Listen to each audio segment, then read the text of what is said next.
কাঠিগড়ার বন্যা পরিস্থিতির খোঁজ নিতে বন্যা কবলিত বিভিন্ন এলাকা পরিদর্শন করলেন রাজ্যসভার সাংসদ তথা তৃণমূল কংগ্রেস নেত্রী সুস্মিতা দেব। সোমবার তিনি দক্ষিণ কাঠিগড়ার বন্যা কবলিত রাজারটিলা, হরিনগর, লেভারপোতা, কিন্নরখাল প্রভৃতি এলাকা পরিদর্শন করেন। বন্যা কবলিত এলাকার সাধারণ মানুষের সাথে কথা বলেন। সাংসদ সুস্মিতা দেব বন্যা কবলিত এলাকা পরিদর্শন করে কাঠিগড়া সার্কেল অফিসে চলে আসেন। সেখানে অতিরিক্ত কমিশনার এস মিত্রের সাথে ত্রাণ সামগ্রী বন্টনের খোঁজখবর নেন। এছাড়া বন্যা কবলিত এলাকায় গৃহপালিত গো মহিষ খাদ্য, বিশুদ্ধ পানীয় জলের সুব্যবস্থা করার দাবি জানান তিনি। বলেন, বন্যার পূর্বে ডাইকগুলোর ভাঙা স্লুইস গেটগুলোর কাজ সঠিকভাবে করে না বন্যা নিয়ন্ত্রণ বিভাগ। বর্তমানে বহু গেট অকেজো হয়ে পড়েছে। রাজ্যসভায় কাঠিগড়ার বন্যা পরিস্থিতির কথা তুলে ধরবেন বলে জানান তিনি। আজকের এই পরিদর্শনকালে সাংসদ সুস্মিতা দেবের সঙ্গে ছিলেন অভিষেক রায়চৌধুরী, সেলিম উদ্দিন, ইউনুস আলী সহ অন্যান্যরা। শানু চৌধুরীর প্রতিবেদন, RTN বরাক লাইভ, বানাই মোল্লা। আমরা আজকে রাজাটিল্লা এবং লেভারপুতা আর হরিনগর জিপিটা দেখতে পেরেছি। যদিও জমা জল এবং ফ্লাডের জল বিভিন্ন গ্রাম অঞ্চলে রয়েছে, যেখানে যেখানে রিলিফ পাঠা হয়েছিল ওইখানে আমরা গেছিলাম।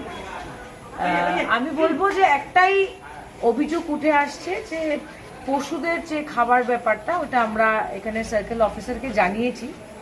এবং বন্যা যেভাবে প্রত্যেক বছর এসে আমাদের ক্ষতিগ্রস্ত হয়, এটা নিয়ে আমরা কোনো নতুন চিন্তা বিগত 10 বছরে দেখিনি।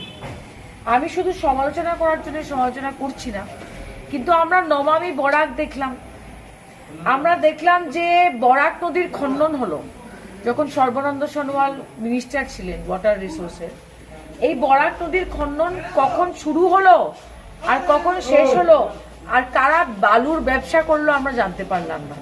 কিন্তু এটার একটা সলিউশন করতে হলে আমি বলবো যে আমি দেখেছি মন্ত্রী পীযূষ হাজারিকা বলছেন যে আমরা ফ্লাডের পরেই এইগুলা ইম্ব্যাঙ্কমেন্ট করব এবং সুইচ গেটগুলা মেনটেন করব।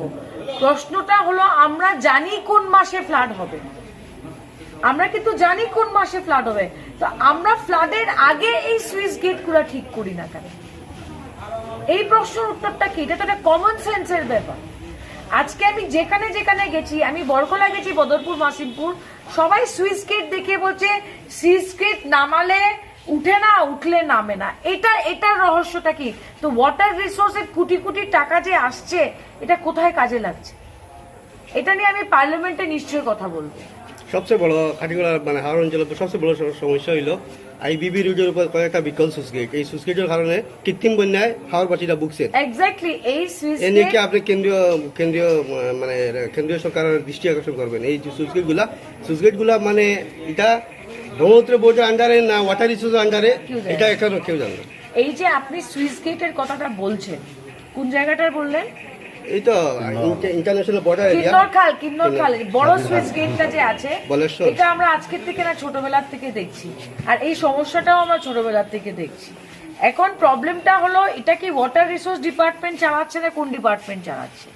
আমি মনে করি যে ফ্লাডে এখন অ্যাডমিনিস্ট্রেশন ব্যস্ত রয়েছে, তো রিলিফ দেওয়া হচ্ছে।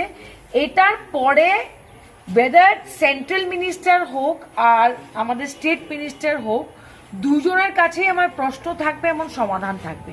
আর আমি আবার বলছি, আমি এটাকে পলিটিসাইজ করতে চাইছি না, এটা রাজনীতিকরণ চাইছি না, কিন্তু আমি আজ পর্যন্ত বুঝলাম না যে সমস্যাটা আমরা 10 বছর 20 বছর থেকে জানি, সেটার সমাধান আমরা করতে পারছি না কেন।